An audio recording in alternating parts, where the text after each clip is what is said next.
So DJI now has a 360 camera, and in this video I'm just going to be showing you loads of footage from it in loads of situations, letting you hear the audio from not just the in-camera mics but also with one of the DJI mics as well. But first I'm just going to run through the camera's features, and if you're literally just here for the footage then you can skip along because I've put chapters in the video for you. So first off, the DJI 360 has a high brightness OLED touchscreen on one side, and right off the bat, if you are familiar with DJI cameras, you'll notice that the menu systems are the same as the action cameras, so there's no learning curve there. In terms of the camera modes, you have the 360 mode, and in that you'll find a couple of other shooting modes, and the main one, which is the panoramic video, which is the actual 360 video that allows you to just hold the camera out or plonk it down somewhere, go about your business, and then reframe the footage later in the DJI Studio app or the DJI Mimo app for mobile. I've got a fair few videos coming out about this camera, so I will do a deep dive of both of the apps, the Mimo app and the Studio app, in that video, in one of those videos, and then also going through all the menu items and all the settings so that you know what's what and you know exactly what you're getting from this camera and how to use it. So along with the 360 mode, you also have single lens mode, which basically makes the camera act as a traditional action camera. So pretty much like using the Action 4 or the Action 5 Pro. And so one of those many videos that I am going to be making is going to be a comparison with the Action 5 and the Action 4 just in single lens mode, so that you can see that comparison and just see how the footage compares. It's overcast today and I have the camera in single lens mode, so it's just like using it like a normal action camera. It's in the normal color profile with the exposure set to auto, and then I've got the sharpness set to -2, noise reduction set to -1, and the even meter set to -0.3. And this is what the footage is looking like. And if I just do this, tap on the screen, I can change my view so that you can see what I'm doing, and then tap it again, then you can see myself, and the audio is coming straight from the camera, so I'm sure you're picking up all the ambient background noise around me, but hopefully you should still be able to hear me clearly. And then in another clip I'll do a test with the actual mic, so that you can hear what it sounds like with the DJI Mic Mini, because I have the Mic Mini with me. But this is what the footage looks like. So it'd be like as if you were using the Action 5 or the Action 4 and you just wanted to use the camera like a traditional action camera rather than using it as a 360 camera. And there's a bit of a foresty bit here, so it's gone a little bit dark.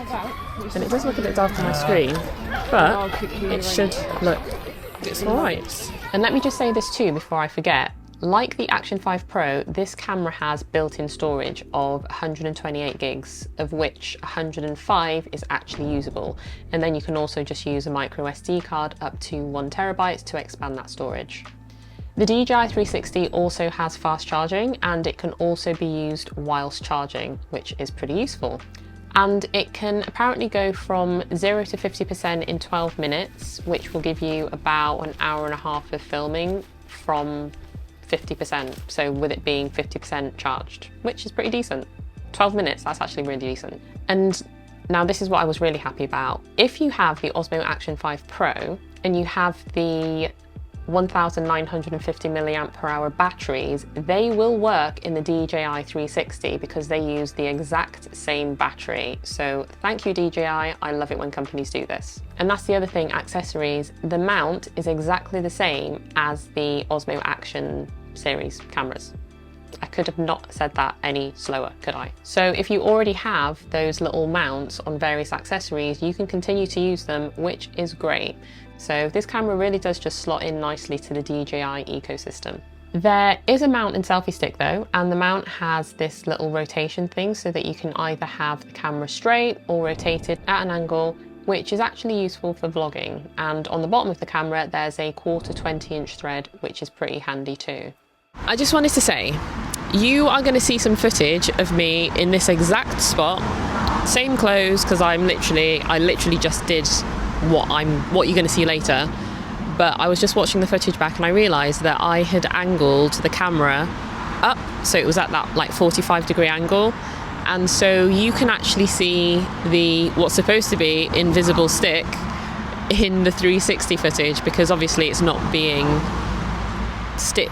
cut out from the lenses, because it's not in the blind spot. So just remember that, and remember that if you are going to use the panoramic video, that you need to make sure that the stick is completely straight, or the camera is completely straight and not at the angle that I had it at. So only really use that if you're going to be shooting in single lens mode and you want to get yourself in the frame, obviously. But I'm not going to lie though, this does have a little bit of weight to it. So when you're holding it out, if you're vlogging and you're holding it out, after a little while you can start to feel the weight. Obviously it depends on how far out you have it, but obviously the further out you have it, the more you're going to feel that weight.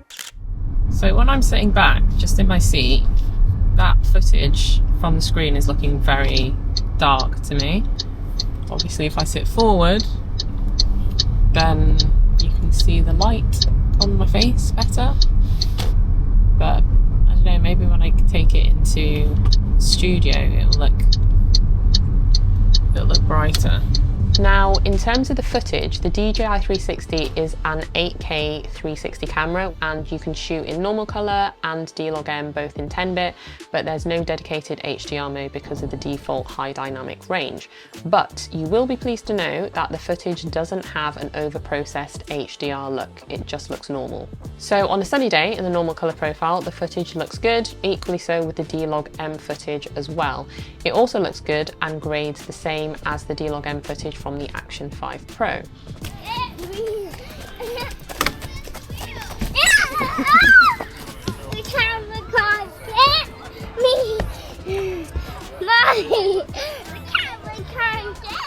It's gonna get you. Even on an overcast day, the footage still looks decent. It handles low light well, and that's before you even switch to the super night mode, which it also has. And it's also the same for when you're indoors in low light. The quality is decent even when you're not in super night mode. But when you do put it into super night mode, it does improve the video quality. This is super night mode anyway, and all the street lights are on. It is almost dark. And yeah, I'm just giving you an idea of how it looks, so you can see. Watching this back now, super night mode definitely makes a difference, especially when you look at it side by side next to just the regular 360 video. So both of these were in 360, just one is super night and one is just regular video. And yeah, there's definitely a difference.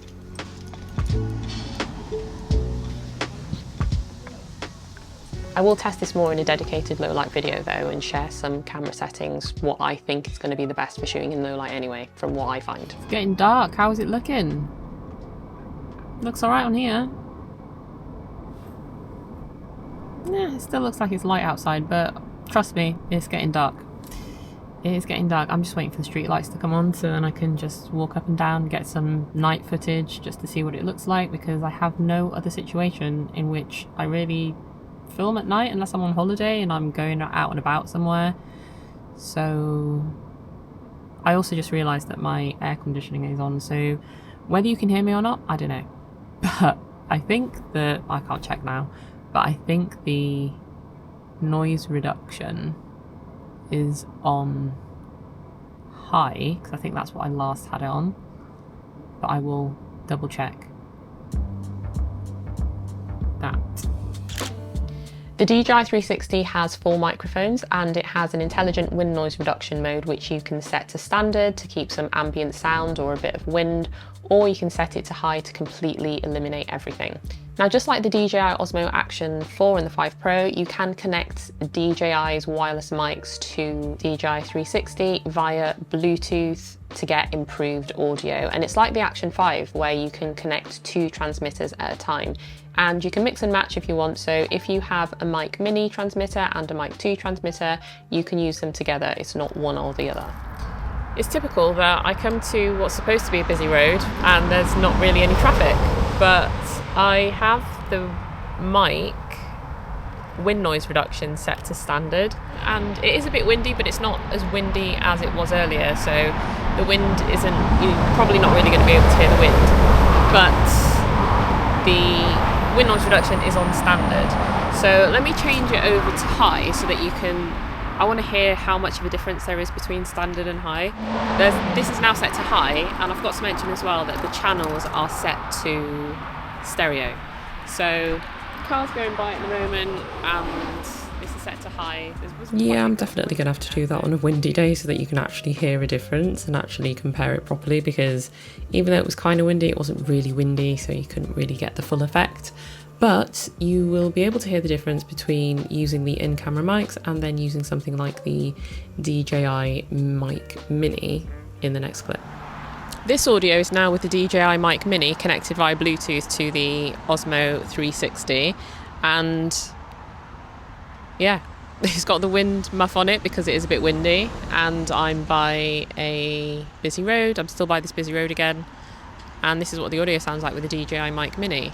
So in the last clip I had the mic set to stereo, the wind noise reduction was on low and the gain was on 0, so I just actually changed it so the gain is now on +5, the channel is set to mono, and the wind noise reduction is off, and this is what the audio sounds like. And I'm kind of hoping that it sounds better than the previous clip, because again, I mean, the wind noise reduction on the Mic Mini is actually pretty good, so I wouldn't expect the last clip to actually sound bad, but this just gives you an idea between the two, and then also from stereo to mono, so yeah. A few other things to note: the DJI 360 has an IP68 rating and is waterproof to 10 meters. It also has both gesture control and voice control.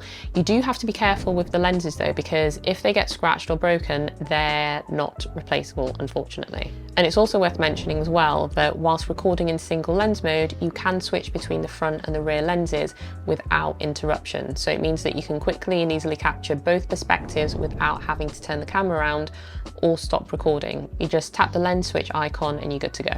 And even though I'll cover this next point in depth in a separate video, I did want to highlight the fact that when you edit in the Studio app or the DJI Mimo app, you can actually string multiple 360 videos together in one and export it as one video, which is great because it means that you don't have to do everything, get one clip, edit it, render it, export it, and do that for each clip and then put it together. You can just do everything in the Studio app and the Mimo app for all of your clips and just put a full video together in those apps. So honestly, it does the job. It's got good quality in both audio and video. It's pretty much got all the features that you need if you're vlogging. It's a good camera. As I mentioned, I've got a fair few videos coming up with it, but you really should check out my next video where I compare it to the Insta360 X5, because I already know that loads of you will want to see that video and I'm already ahead. So you can go ahead and click this video to watch it next.